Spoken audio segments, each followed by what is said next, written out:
Hello, and welcome back, ladies and gentlemen, to Beyond the Summit presentation of the iLeague Season 3 China Qualifier. Here, we're in the group stage and looking at a match between the Old Boys and CDEC Gaming. It is going to be a two-game series, or best of two, between these two teams, just to build up some points and see who's going to be going on to the next stage. Thanks for tuning in once again, and let's see the Old Boys and see if they've learned any new tricks recently. Since we got to cast them a couple times yesterday, now we saw them go 1-1 up against Energy Pacemaker, and now we've got two more games ahead of us. Some more legendary Dota 2 Pro action. I mean, Joe, YYF, DD, these guys have been in the Dota 2 scene quite effectively. 820 more resolute in the Dota 1 scene, but still obviously a legend in of his own with the former E-Home experience and Long DD. He's captaining it up this time around. We'll see what he's got for us in the draft. I'm excited. I'm pumped. Let's get it on. And starting things off, I myself am Blaze,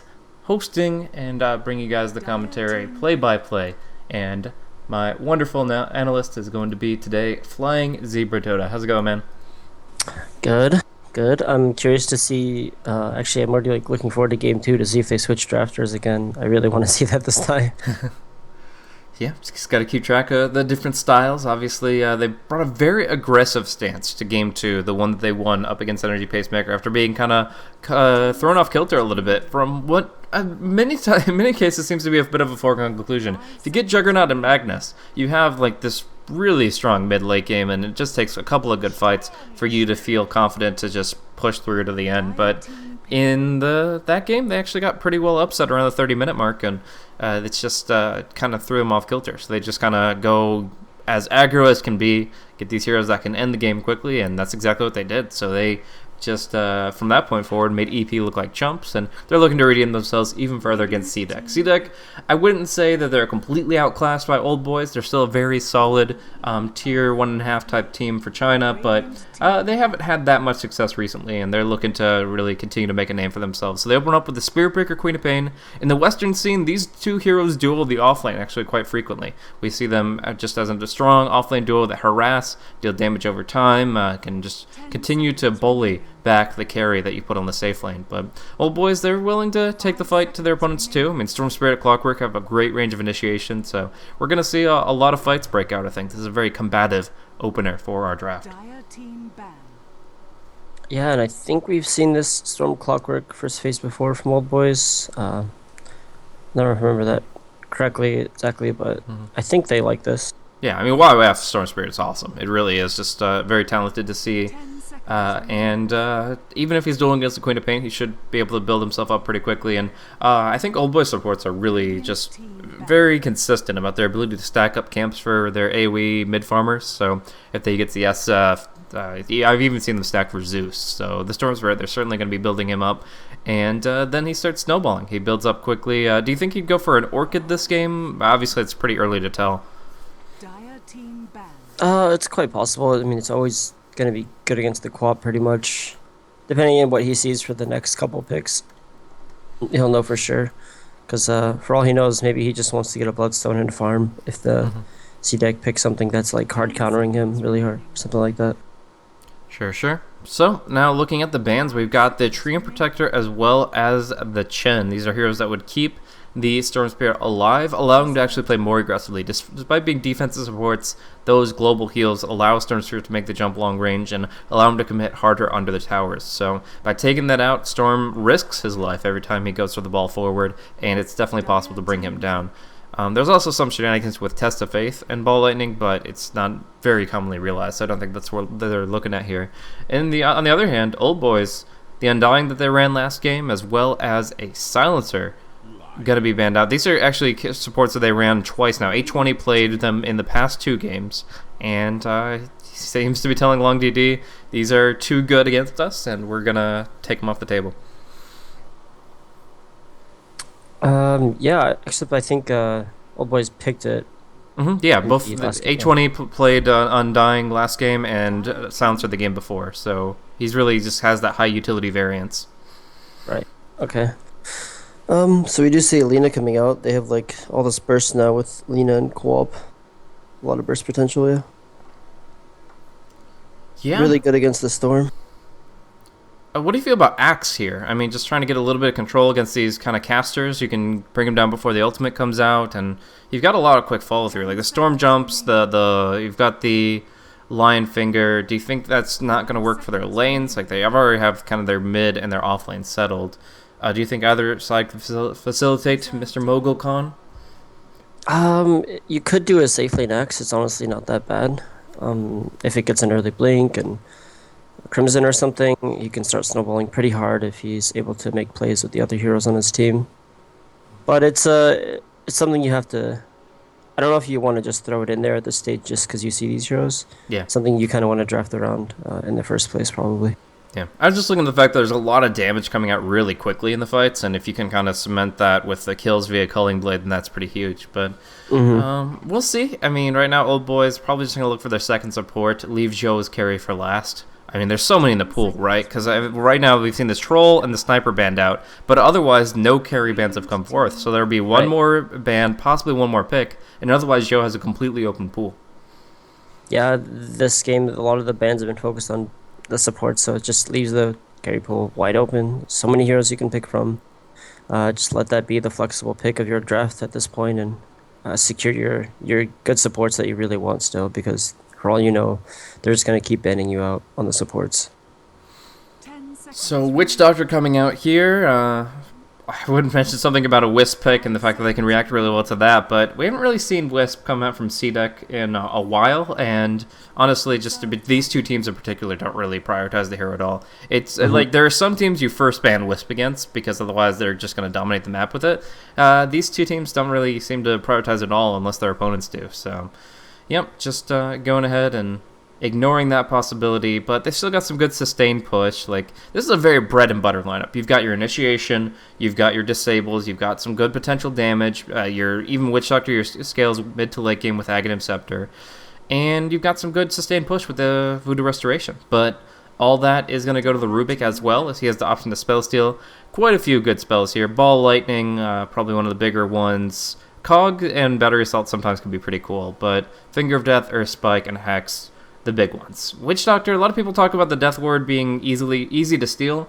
It depends on the Witch Doctor player, honestly, because you can still cover it up pretty well with your toggles, the Voodoo Restoration, and it just comes down to how diligent you are with that.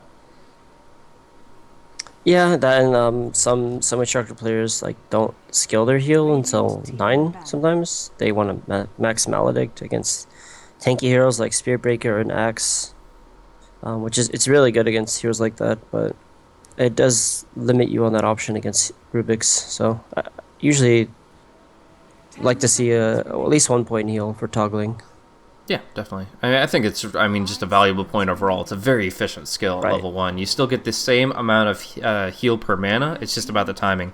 Juggernaut going to be banned out, as well as Slark. Again, this carry pool is completely open other than those two and the Troll and the Sniper, so I'm not even going to try to guess what they're going to give to Joe, because they can pretty much just go any which way. They probably would have gone for the Juggernaut if they had the opportunity, but since those are banned out, it really could be just about anything. It just comes down to the tempo that Old Boys want to bring. They could Lycan this game, they could Medusa this game. They could get both ends of the spectrum here. I'm feeling something like a PL. Spectre. Oh, Spectre, okay. Yeah, so something that goes really late is what I was looking for. Yeah, and of course you get the global with the fact that Storm Spirit and Clockwork are making those jumps across the map. Spectre just assists in the kill, maybe jumps to it himself, and he gets extra gold that way. So I could see Spectre doing a lot of work here, and obviously you got that tanky dispersion against Queen of Pain and Lina, so that's very important. Right. The thing about the Juggernaut ban is actually not too fond of banning the Juggernaut when you have heroes like Breaker, Lina, Quap, because you have all this burst that goes through his spin, and then you have a Breaker who can lock him down early, mid, and even late game for a couple of seconds to allow you to get that burst off. Yeah. So it's a little bit of a strange ban for me. I probably would have rather been like a PL or something, but that's just, I think it's more of like a respect ban. Yeah, I mean, Joe is just really dominant on that hero, knows how to farm as efficiently as possible with it. And also, considering the last pick did turn out to be the Lifestealer, Juggernaut's pretty good against snakes. Just being able to Omni-Slash down his low armor, that's his weakness, is the physical damage output. So, obviously, we've been seeing how pick up Lifestealer a lot on VG Gaming. Now we're seeing that kind of trickle down to CDEC's lineup here, and we'll see how aggressive is going to run this hero. If he's going to just be like investing constantly inside the Queen of Pain and Spirit Breaker and just blinking and charging into the fight, or if he's going to focus a little bit more on the farming aspect of it. I think they do have to up their tempo a bit against Zhou's superior late game, but overall they still have a lot of room and a lot of time to work with. Right. I think the Nyx in general is pretty decent against Spectre and pretty much all phases of the game. And in terms of actually being able to man fight him, just the rage is like guaranteed to stop the dispersion damage, and usually Spectres build fairly tanky, and if they don't, Lifestealers usually build a lot of damage, so either way, he's going to be doing a ton of damage to the Spectre. Definitely. So this is pretty interesting. Rocket Flare, the second one coming out now, scouting out 2 spots. First it was down in the mid near the tier 3 tower, and then over in the jungle here.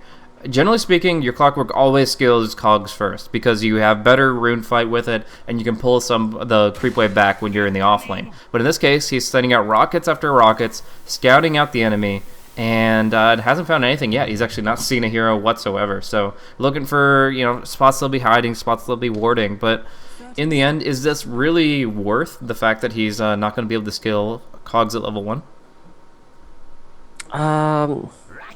It really depends on their game plan. It seems like they think it's worth it because they want to see the lanes and they want to maybe dodge like some kind of aggro try or something. Because it definitely is possible, like Alina, Rubik, and Lifestealer, that they could just stop the Spectre's farm entirely. There's a lot of pressure you can put on there, and the old boy supports are strong, the Witch Doctor at least, and the line is a little weak, so there's so much aggressive potential for CDEC here that I think that's what they're going for, is just to scout the lanes. Unfortunately, he didn't see anything, but if he ends up being in this top lane against a tri lane, it's probably not going to matter too much which skill he has. Sure. Because the lane's probably going to come to him eventually, and he can work with the pulls. So.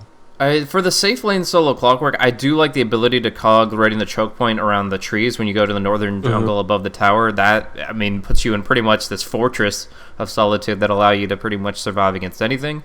But, like you said, the creep wave is probably going to favor him either way, so it's not a bad way to use the skill early. It definitely could have gotten them valuable intel. And how do you feel about the fact that the carries are going to the offlane in both situations? Obviously, old boys are trying to dodge out the aggressive stance that CDEC are bringing, but do you think either one's going to have superior farm in the unorthodox landing configuration? I think this will favor CDEC at the start, or after maybe they swap lanes around or something, but I think CDEC in general have a little bit stronger lanes. Except for maybe the mid lane. Mid lane's kind of close. Actually, it's okay. They have the Clop. Actually, I'm getting that mixed up. But so yeah, I think their aggro try is going to be able to have kill potential on the Clockwork. Lifestealer should be free farming, and I think the supports can honestly just leave him there after a little while to just solo, and they can just go put pressure on the Spectre and just follow him around basically. Wherever he goes, they go. And the Breaker will be fine to just sit there and farm no matter what's going on. I think with the amount of regen he has and this tankiness. So for now, it's a 3v1 aggro try. They've got a Dire Observer ward that will not only block the pull, but scout charges from the tier 1 tower, so the Spear Breaker safe lane won't be able to rotate on mid as easily. But with that in mind, I still think mid is pretty important to rotate on between the Queen of Pain and the Storm Spirit. Which support do you think is more mobile between like the Rubik and Lino rotations versus the Witch Doctor Lion? Witch Doctor is best in like a static role. When he's able to just sit in a lane and put a lot of pressure on a hero. He gets a little weak when it comes to roaming, so I'd say it favors CDEC a little bit more, the Rubik-Lina combo. And look at here, they're already smoking level 1. Yeah, and there is no smoke level initially from Old Boys. They did not buy one just yet. It's still 3 stock, so we're going to see immediately the smoke come through, and for real good kill potential against Storm. Honestly, like right now he feels like he's trading hits, but not chewing through the tango. They're going to jump on him, and if they can get in range for the telekinesis, that should be a kill. Now, the tricky thing is actually comboing up the telekinesis pullback with LSA. Sometimes you just lift him up in place, and you drop him right where he is, but in this case, they comboed up perfectly, and it's going to be the last hit going to Shiki. Could have been maybe a denial attempt from LongDD, but in the end, he just hangs out, soaks up the mid lane, and he buys a TP scroll for the Storm. So Storm going to be able to get back to mid without hurting his progression, but obviously Quap benefiting a ton from that first blood. Yeah, LongDD was expecting that, clearly, and unfortunately, there's not much he could do about it from that position. I'm wondering if maybe he should have stayed more to the left side. Another pick, perhaps. They're not level 2, of course, so they're just going to get some good right-click damage in, but following through with Charge Vision, it's going to be a Roshan deny attempt, and it's just not going to cut it. Q getting the last hit this time around. Man, they are getting great timing on their kind of last hits there. Again, it's something that could have been denied. First from the Shadow Strike, this time from Roshan. And it's still going to go a clear kill for CDEC. So great way to start this game. And now Lina has boots. Suddenly roam as heavily as she wants to. Like, doing that all bootless was really solid and just makes all that smoke movement worth it. So now they pressure bottom lane. They get a good stun onto Zhou. I don't think they'll charge this, but they're still kind of making him uncomfortable. And it's going to be harder for him to farm unless he's under tower. Yeah, and the Lifestealer's just free farming. Like the slow lane, the Clockwork can't put much pressure on him. He can maybe burn his mana, but then there's no kill potential for the Clock anyway. 2v1 mid. OB taking some major losses in the laning phase here. I mean, even if the Storm Spirit survives, which obviously he will, he's still in a really bad spot. He has to ferry himself a salve just because the Tangos won't cut it. So YYF in a rough spot on the mid. But as a whole, Team OB, Team Old Boys, they need to get their act together. They need to figure out a way to weather the storm of this early game aggression, because right now CDEC are just tearing them apart. Yeah, that was a pretty nice invis rune. They put it to good use, putting the Storm even farther back. He's so far behind in levels and gold now.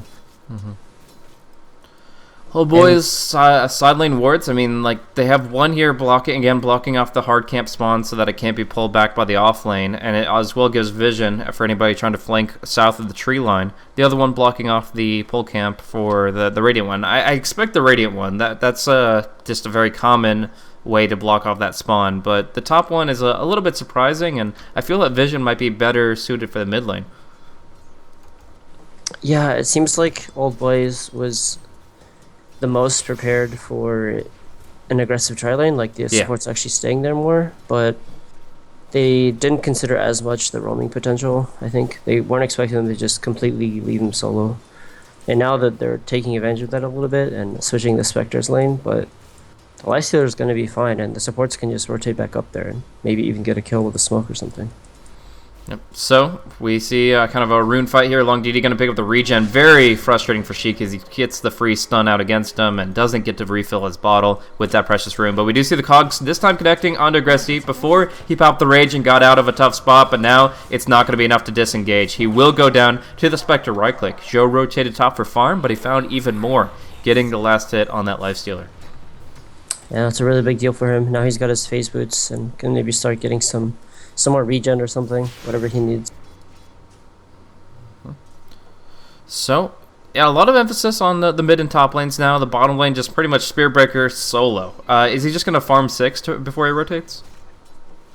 The breaker, yeah. If you're given this lane, you want to get your treads and your 6, I think, before you go off and do anything too much, because if you leave, it's likely that you're going to a lane where everybody else is as well. So then there's just like an open lane that no one's taking, and if your gank isn't successful, then you're lacking the 6 and you can't go back after you die or something. Yeah, and we're going to see some stuns combo coming out on Spectre. They already popped the open wound, so he's going to be able to get out of range of those spells, and Phase Boots really help him out in that regard. The Clockwork rotated down bottom as well. I presume it's the same situation. He'll wait till 6 before he makes his move, but he goes down with a lot less mana, so Spearbreaker could actually try to charge and punish him. He's got the Orb of Venom, Power Treads. Like, I feel like this is a great spot to dive in for the Spearbreaker. Oh yeah, with that rocket, he's got absolutely no mana to work with, so something he could definitely try. He's probably a little worried about Lion and Witch Doctor TPs. It could maybe get a kill on him, but I think maybe even just forcing those TPs would be good enough, honestly. Yeah, but they'll see the Witch Doctor in mid lane. They see he has no TP, and there's no way he'll get one conveniently without the courier. of the Lion, that's much more plausible, but he only has one spell if he does TP. So I think Spiritbreaker could look for that play, but instead he just farms his 6 and he looks at the other hero. So maybe in the river, that's different. There's an Orb of Venom there, so he does go for the charge. Out away from the tower, it's going to be really hard for DD to get away from this. He will be Nether Struck, he will be Screamed, and that is going to be a clean kill. Spiritbreaker even getting another bash on top, just because. But yeah, this Observer Ward's still going to scout things out so Lion doesn't get picked off on the top lane. That would have been a clear kill if not for him retreating at just that moment. Yeah, there's so much danger with this lane that they're actually placing their second obs early because they just couldn't find time to do it, or they're afraid they won't find time to do it before that ward runs out. Yeah, good point. I didn't notice a little bit of ward stacking going on there, but it's necessary in this situation. Yeah, that's like a 1 minute 40-second stack between the two. I mean, obviously we talk about efficiency, and that's not ideal, but you're absolutely right. Their lane's so pushed out that's very unlikely they'll be able to get that safe position to get that vision out in the future. So really good call. Let's talk about items for a minute, since we see some good farm coming out right now. 40 CS on the Quap, 32 and 29 on the Lifesteal and Spiritbreaker. Spectre only at 25. So let's look at how that translates into item progression. DD's going to have a very fast Blade Mail. Spiritbreaker's got his kind of bread and butter stat items, and of course I'll talk about the Orb of Venom to just knock people around and get those extra right clicks in. Is there anything else that stands out to you item-wise? Is there going to be a good timing for YYF to go for a certain item, or maybe the Quap? I think the Quap is the hero to look at in the next like 10 minutes of this game. She's like 2k ahead of the Storm almost, like almost doubling him up entirely, and she's gonna go for a quick Orchid, I believe. She's got a Robe of Magi in her career, but yeah, if she gets that pretty early, she's gonna literally be able to go around the map and kill whoever she wants with the help of the Lifestealer Infest and the Spiritbreaker charging in.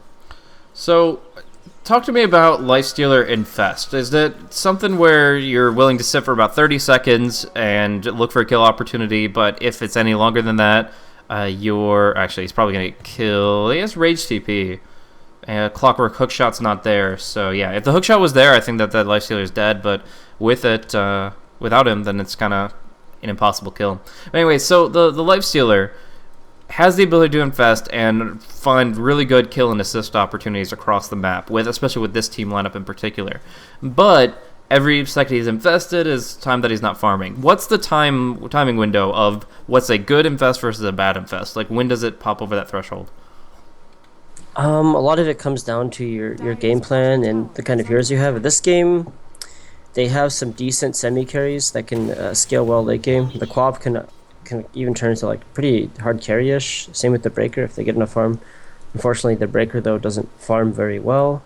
So I wouldn't see him doing or scaling as well.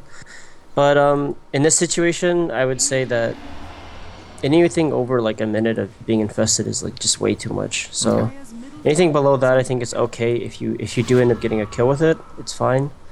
And the pressure of being off the map with these kind of infest ganks is also great. So it's not too bad if you're in there for maybe 30 seconds. They're still gonna have to play scared because they don't know where you are.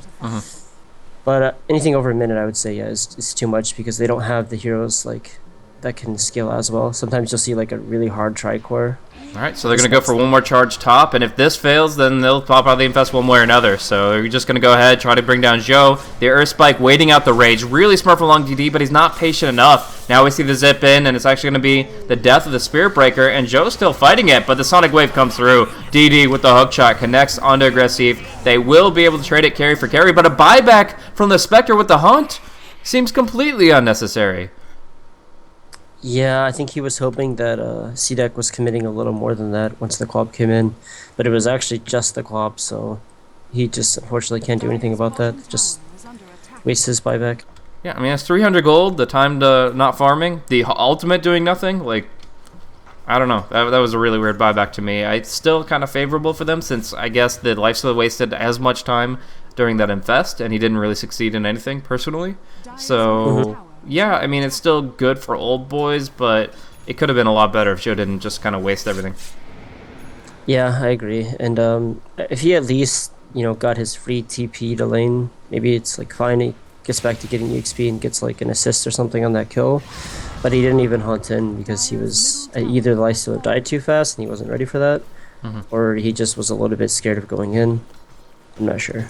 Yeah, hard to say, but as it is right now, Quap going to be rushing out that Orchid Malevolence, going to get it pretty quickly. Meanwhile, Storm Spirit, he has to go for double and double tally into Robo the Magi, so power treads are going to be up for him eventually, but he just had a really rough lane. I mean, just a one death, but how passively he had to be, how he couldn't farm for a lot of laning phase with those roaming ganks. It just shows what the CDEC supports were able to accomplish. And now Lena's approaching level 6. Rubik's just gotten into level 5, but he is pulling the jungle and going to find independent experience that way.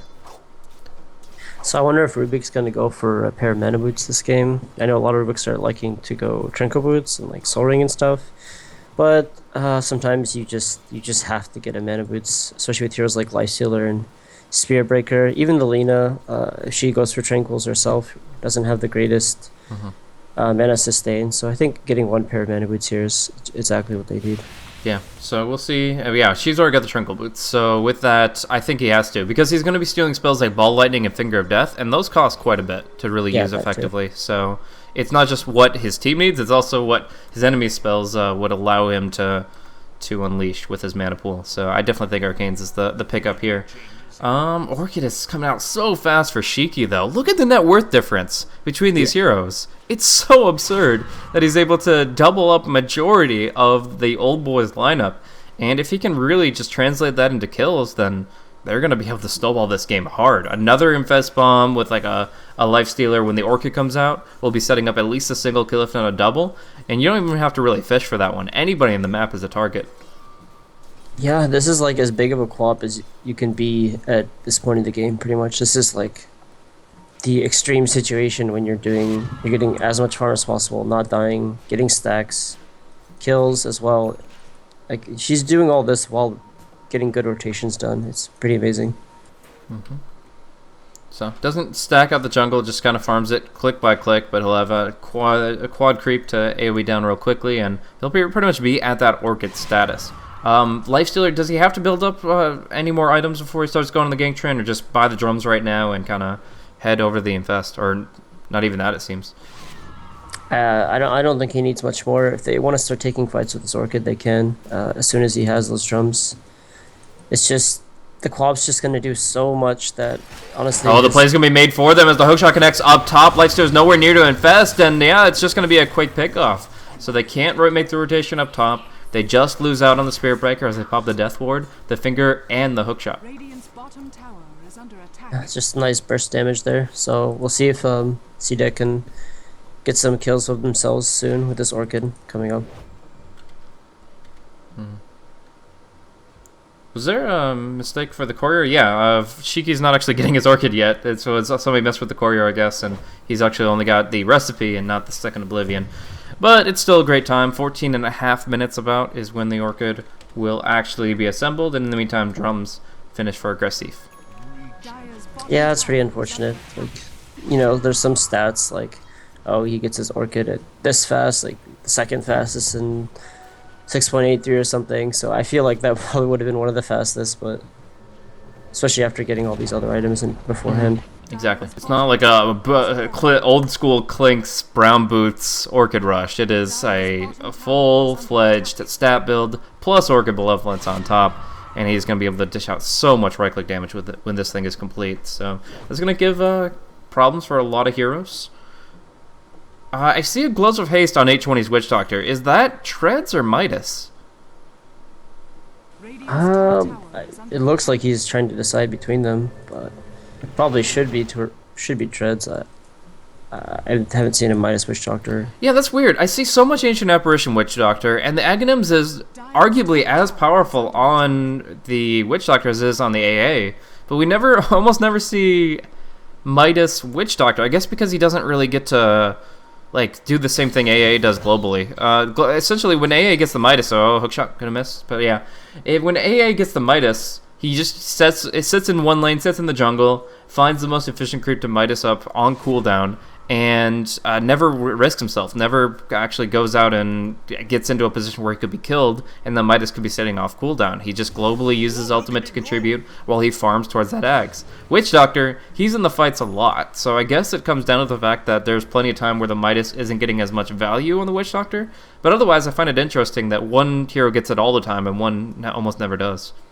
Yeah, I think it comes down to the fact, like, if you think about AA, when you're playing really aggressively with it, as you do with like a Witch Doctor, where you actually go charge up top. They do hex out onto the Spirit Breaker, but immediately the Infest Rage comes out from aggressive. That's one kill, but I think they wanted more. The Queen of Pain is rotating in with Orchid. Blink off cooldown in 7 seconds, and Joe, even with the drums, is going to get caught out here. Down he goes, and Orchid on YYF. Oh, he did not see that coming. He'll go down. The ball will be stolen, and 3 will fall for the old boys. Now it's going to be the Tier 1 tower. That couldn't have gone any worse at all. Storm just came in for a freebie. Yeah. He thought the Orchid was used, he just assumed, and that's... Sometimes mistakes like that do happen where you just assume a spell was used, and then you go into a fight and it's still there just waiting for you. Yeah, it happens actually more often than a lot of pub players would like to admit, but it definitely is a problem where you're just like, oh, I thought Roar was on cooldown. What am I to do? But there you go. We're going to see Lifesteal move in towards the Armlet. Pretty much seems like the item to go for this hero. Would you say his tempo is pretty much on point with what you'd expect? I mean, obviously he's outpacing the Spectre, but he also falls off a little bit faster. Considering he was left alone in like an offlane sort of position, Sure. I think he's right where he needs to be. He got all the items he wants at this point in the game. Getting his armlet before, like 19 minutes is perfectly fine. If he got it at 19 minutes, it's totally fine as well. Yeah. So you're talking a little bit more about this Midas, extrapolating on the fact that the Witch Doctor is he more involved? What's the reason? So what I was trying to say is that an Ancient Apparition usually doesn't actually get into a fight as much, like you were saying earlier. And when he does, when you see Ancient Apparitions fighting with the team, when they're like, I don't know, picking some really ham lineup that just happens to include an AA, and he's actually fighting, usually they'll go for like treads, earn into like an Ags or something, right? Yeah. You see that pretty commonly. Sometimes they'll still get a Midas, but at that point, they end up usually just giving away a lot of easy kills, whereas they would be stronger if they were going for that other build. And that's why you see Witch Doctors doing on the opposite side of the spectrum, where they're always in a fight. They will be getting those treads earn into like Ags, things like that, just to keep them alive. Balling in, Garter. That's initiation you don't expect, is the infestation inside the Rubik, but it pans out here as they just get the crazy AoE combo. Great Sonic Wave coming through. They do lose the Lina this time, but Clockwork buying back. He has to make this worth it. He's got to go for a big hook shot, but they're already losing so much. How do you follow up on this? They'll be able to bring down YYF, and now DD's in a terrible spot. Blade Mail or not, they'll spread the damage amongst 4, and he'll go down. It's a dieback. It's an ultra kill for Shiki. Oh my Lanta. That is just not gonna be bringing them back in this game. They didn't expect the Infest inside Rubik, Ball Lightning. I mean, who does? But in the end, they just reacted so poorly to that. They scattered, they went into full chaos, and they kind of knee-jerk reacted a lot of this, especially the Clockwork. Yeah, and the Lifesteal didn't even have his armlet. It's just sitting in his stash casually. Yeah, I mean, that's, 2,700 gold? I guess they nerfed the cost, but that's still a lot of gold that is his potential net worth. He doesn't need it. The fights are just so crisp. Right, and now the Quap has a BKB on top of it. Yikes. She's still doubling up everybody on the dire side, too. It's insane. Just to be able to keep this pace going is just entirely abnormal. Yeah, but I mean, if you look at just the map control in general, the wards really looking good for CDEC now, and kind of weak on Old Boys. I mean, this one in the Dire Jungle is okay for both sides, but it's generally a Radiant ward. Yep, and to finish on the point of the Witch Doctor versus AA thing, so the last thing I wanted to say is that the AA is pretty much more likely going to be playing passively, so yeah. Might find a fight here, actually. Yeah, I'm just kind of find an opening. If they take out one, it's not a big deal, but it's going to BKB! Are you kidding me, Shiki? Ultra Kill turns into BKB, and he just says, screw you guys. You can do absolutely nothing. They'll kill off a 20, no problem. They'll steal Voodoo Restoration, kill off the Clockwork. It's almost GG territory, man. I mean, they're just dominating these fights. Like, that could have been an amazing pickoff, and then suddenly, the Black King bar. comes out. Queen of Pain, unstoppable. It's an absolute disaster. As big as a Queen of Pain can be, she is more than doubling the net worth of anybody on the Old Boys. Yeah, and she's about to go get another solo kill, I think. She's got her ult up. Eyes on Spectre.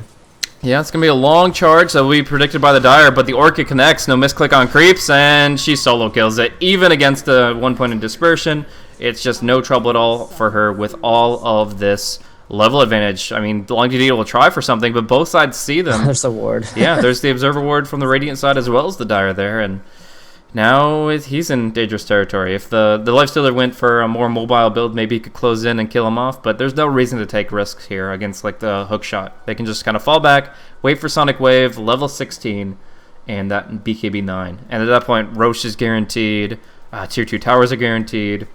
It's just really tough for Old Boys right here. Yeah, honestly, with how they drafted this, Old Boys, like, they picked the Storm against the Quab. They knew that was going to be rough already, and then they tried to salvage it by picking, like, the fact that their lanes were going to be a bit weak. Especially, I think maybe they were planning on picking the Spectre too. They try to salvage it with, like, this Witch Doctor and Clockwork, two heroes that are pretty strong in the lanes, especially the Clock. Witch Doctor's really good at just laning in general, and then the Clock is pretty much always going to do his job and get a mount out of his lane. But it just hasn't been enough. The Quab is too hard to deal with. Those heroes don't particularly deal with the Quab well. And then you throw the Lifestealer on top of that, and a freaking Spearbreaker with the Shadow Blade or something. There's not much you can do here. Yeah, and it looks like they're going to go aggressive once again. They do not use the Invis rune. Huh, I guess he just didn't have the mana that he was comfortable with to make gank plays happen. We're going to see a hookshot down bottom. They're going to haunt on top of this, so it should be another death of Lina. She's like the only one they can kill. But in the meantime, Charge Infest, Shadow Blade, Observer Ward or not, you're going to get ganked. And WoWF is down to only 400 mana, so this should connect hardcore. The burst damage is real. Didn't even really need another strike, but cleans it up. And they even dive further with Garter's Ball Lightning still in effect. Now going to have to force step away? No, he'll just be burst down. It's kind of over an extension from him, but there was an opening. There definitely was a possibility if they didn't see him coming. But in the end, they have to back off. Shiki down bottom, solo pushing tier 2s because why not? That was just some insane damage. I actually don't think the Storm's going to finish an Orchid. Well, actually, he managed to buy out there, so he didn't lose any gold, so he'll probably get it soon, but honestly, by the time he gets it, I don't know if it's going to have an impact. They already have the BKB on Quab. The Lifestealer has his innate BKB, and I don't see him getting bursted. 1400 HP, and especially with an armlet on. So he'll probably get his rage off regardless. This is really, really rough. Alina's going to have a Yule soon, so the Orchid won't be that great against her. And the Rubik's got a force and a lot of cover from his team, so I just don't know how much of an impact this is going to have even once he gets it. There's one thing that I just thought about for this draft that I really like from CDEC. The way that HP scaling works for and against Old Boys. Essentially, the Sonic Wave and potentially the Ags Lina makes you want to build HP. You want to get tankier. You want to survive. But the more HP you build, the better off this Lifestealer is going to be and just chewing through your HP pool. He's maxed out Feast now. He just picked up Yasha over Sanj. He's still going to complete the S and Y. And he's going to have a ton of attack speed, a ton of movement speed. He'll stay right on top of you. And he'll just chew through any HP you have. So even if you stack health and build like a Heart of Tarrasque or two, it's not going to help. It's either you're damned if you do, damned if you don't. You'll leave the Sonic Wave down if you're low. And if you're high, then the Lifestealer is going to have a really fun time with that. Yeah, that's a really good point, and this is a really strong and flexible draft from CDEC. The one issue they might have running into the mid to late game is their tower siege isn't great. Oh no! Oh, DD initiating on the Spearbreaker. He thought this would be good. Actually, they will get the Spearbreaker early, but now they're gonna clean house. They go ahead, steal the Death Ward. Garter doing a little dance here in the mid lane as they are able to pick up 2. And yeah, essentially they just saw the Shadowblade Spearbreaker charging in. They thought that was just Nyx and Spearbreaker. They didn't see the smoked heroes. They just thought it was Spearbreaker, and they're like, okay, we can jump on that. 5v2, let's go, boys. And in the end, they still take out an unfavorable exchange and lose the Death Ward. Actually, it's going to be Gressif in a bad spot here. Has the Rage, has the Armlet. He'll just man-fight. Look at the Feast. He's actually healing up against them. Man-fighting, but he's going to have to Armlet toggle and get back up here in order for the disengage to pull in full effect. Oh, long DD. That's a godlike Shiki. And at what point do you just go for the Roche, take the Aegis, and make sure that you cover that 16k net worth on the Quap? I'd say soon. There is a clock in the storm, but the Haunt is down, so I mean it's a pretty good time now. I think it's probably one of the strongest times. Pretty much whenever Haunt is down is a good time to go, I'd say. So, of the exactly one tower that Old Boys has taken in 26 minutes, it's denied by the Lina. Oh, bottom, actually, they get a kill. They get a freebie. Could this be a clean exchange? It doesn't look like it. It looks like a charge kill. It looks like a very sad spirit, or Storm Spirit. Oh, he just wants a clean kill. It's not going to happen. They won't give him that freebie. They'll just take one back. And yeah, so any kill they get, they lose something more. Any tower they get is denied by Lina. And the only thing they have going for them, I would say, are these 2 Observer Wards that are down for now. If the Geometry Sight comes out on the side of CDEC, they'll be able to take pretty much everything away from Old Boys. And actually, another charge in mid. He's tentative about it, so he'll fall back. I almost feel like Old Boys might have outdrafted themselves a little bit this game with the Spectre pick, the end. Was the Lifestealer after the Spectre? I can't remember right now. It was. Okay, so then they probably just didn't honestly see that coming because BKB, Shiki, jumping forward, a nice hook shot back, but still almost unable to actually finish the job here. It's a wasted BKB. But yeah, go ahead. So, like I was kind of talking about earlier, is they thought their lanes would be okay because they had like the few good laning heroes that they had, and then they figured their late game would be the strongest if they got there. But when they picked up this Lifestealer in combination with these other heroes, the Lifestealer can shoot through a Spectre pretty easily if he's ahead. So if they lost their lanes, which Lifestealer helps you win easier as well. So the last pick of this Lifestealer has been really good for them in terms of like closing out this game against the Spectre. Like, they'll have so much damage and potential to just own him even in the late game, honestly. Yeah. So the last bans were the Juggernaut and the Slark. With the Juggernaut off the table, the Spectre in their minds, should they have banned this Lifestealer instead of the Slark, or is Slark still equally capable against the Spectre? Ban the Lifestealer, but I think the Spectre pick is just maybe too greedy. Sure. Considering they already had like a Quap going against the Storm and like really strong. Well, to be fair, I cannot imagine anybody thinking the lane would go as poorly as it did. Like, that Storm just got completely destroyed. You have to have some confidence in your mid laners. Like, YYF, you won't win by like twofold in that lane. But oh boy, we've got the initiation. We've got Joe. Radiance or not, you're down in 2 seconds. Yeah, radiate this. They'll go ahead, look for their next kill. Looks like Storm will get out okay, but Aggressive finds a Lion on the back end. First kill I think I missed, but now we see 820 going down very abruptly, and just, yeah, DD with him. That's just not going to work. Garter has Battery Assault. Not that it really matters too much, but that's a 4-man wipeout. And where did the Lion die? Yeah, back here to the Lifestealer, who was just raged on top of him.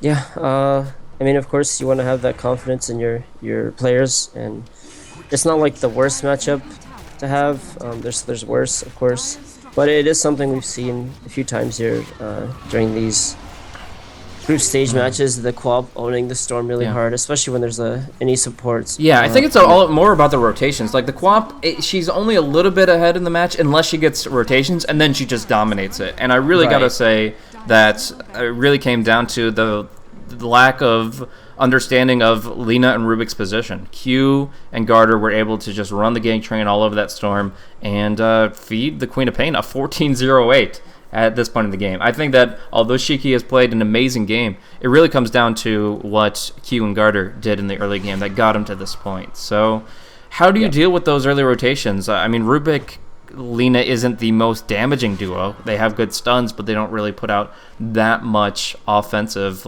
damage output. So I don't know. What do you think is the better response other than sitting the Lion behind the Storm, which didn't work? They had the right idea there, which was having the Lion nearby until the supports show themselves. Excuse me, we're gonna have a gank on the mid. That's fine. Go ahead. I think we've seen this a couple of times. So yeah, so he had the right idea. The problem is, I think he should have been standing a little bit more to the left, in terms of stopping the Chainstunner from the Lina, because that's when the kill is pretty much guaranteed, right? If the Lina gets the second stun off and they all get to right click. He was standing all the way behind the tower, trying not to show himself. But I think if he was just standing maybe on the hill above the mid lane to like break a smoke, or just a little more to the left side in this area, he can like be ready, more ready than being behind the tower. Where if the storm does get caught out, it's going to be in the middle of the lane where it's too late, right? Yeah, I mean there is the possibility they run right through the lane, and the telekinesis comes from the river from the Rubik, and that's still possible with the Shadow Strike slow, but it's definitely less likely than the route you're talking about, where you could just hover on the cliff and see them with the smoke. So I think that's definitely an idea, or at least kind of halfway in between. The line's a little bit more vulnerable, but at least the storm doesn't die, which was obviously the bigger issue. Yeah, I don't know. It is really hard to play that situation when you know they're going to be starting to be aggressive. And the cool thing about the offlane lifestealer is that you can leave him solo for a few minutes at a time, and it's not that big of a deal. He can kind of transition his mentality between carry and offlaner, and he has the tools to do it with the lifestealer's innate skills.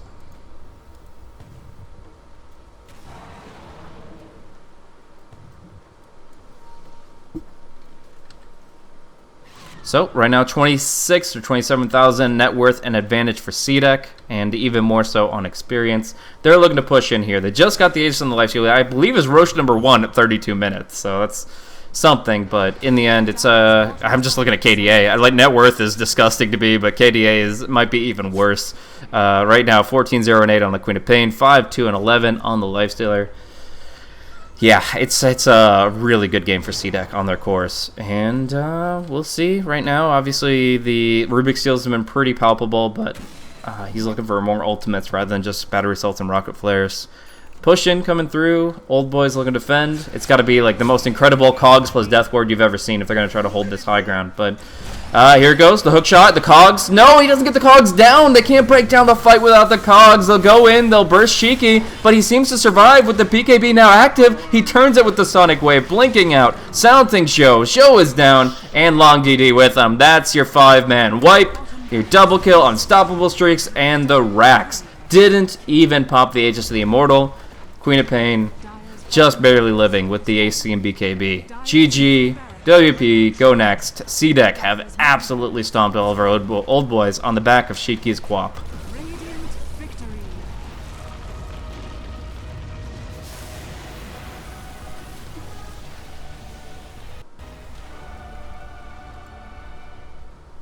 So game 2 is going to be coming up in just a few minutes, guys. Looking at old boys looking for a 1-to-1 equalizer. They've already gone 1-to-1 earlier today. They were looking for some cleaner series, since these are the easier teams to go up against in their group. I mean, they could have gone for 4 wins today. They have only accumulated 1, and they've got 1 shot left up against CDEC here, trying to build up their group stage in iLeague China, the qualifier here to go to the LAN. They need to do some work, and CDEC are looking pretty strong if they can play a similar game to what we saw before. So old boys gonna be going at it in just a few minutes here. Again, we're gonna take a quick break, and in a few minutes we'll be seeing game 2 to close out our broadcast for today. Thank you guys so much for tuning in here to Beyond the Summit. Be sure to go ahead and check out beyondthesummit.tv, BTS's new website for kind of their coverage hub for future tournaments as well as current. And it's been very enjoyable to be able to broadcast for you guys here very recently. So once again, I am Blaze. Look me up on twitter.com/blazecasting. Joining me is FlyingZebra over at FlyingZebra Dota, and game 2 will be coming up in just a few minutes.